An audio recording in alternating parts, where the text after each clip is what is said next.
saw your presentation about global game theory right now. We have in the US election is already Bitcoin a big topic with Trump accepting it, Trump speaking about it.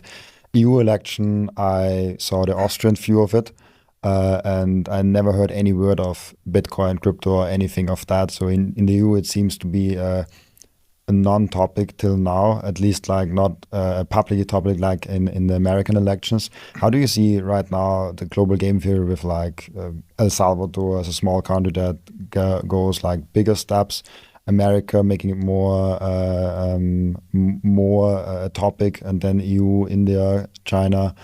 How do you see the global game theory right now? Bitcoin insight is restricted to those with a need to know. I love that rule.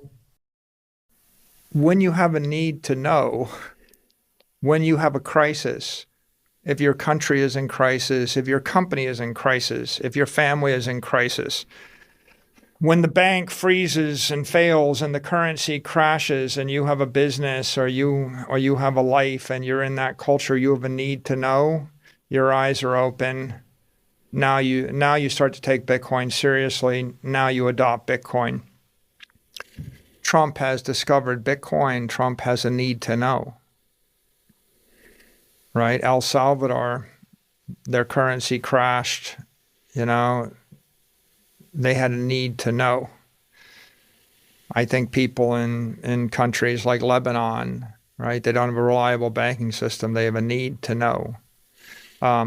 In places where the society is affluent and the leaders are affluent and they feel comfortable and they don't feel threatened or challenged, if they're comfortable in their political standing, if they're not afraid of being driven out of office, they don't have a need to know. If they're not insecure about their currency, if they're not insecure about their banks, they don't have a need to know.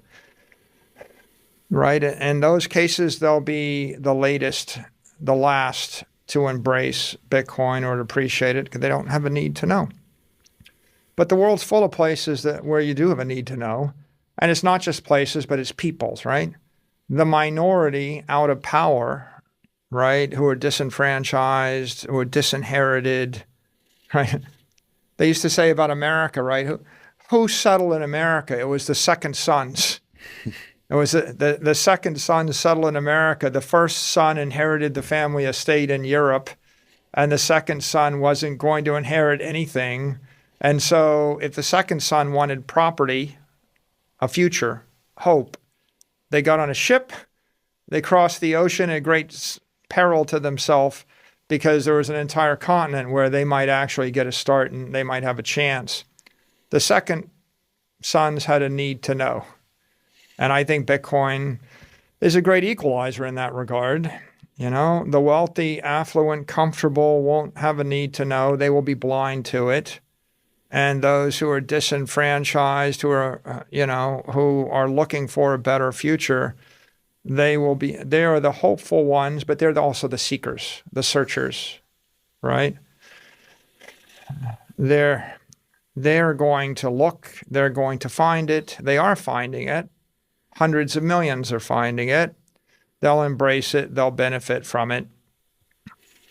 The rest of the world over time will discover it when they have a need to know.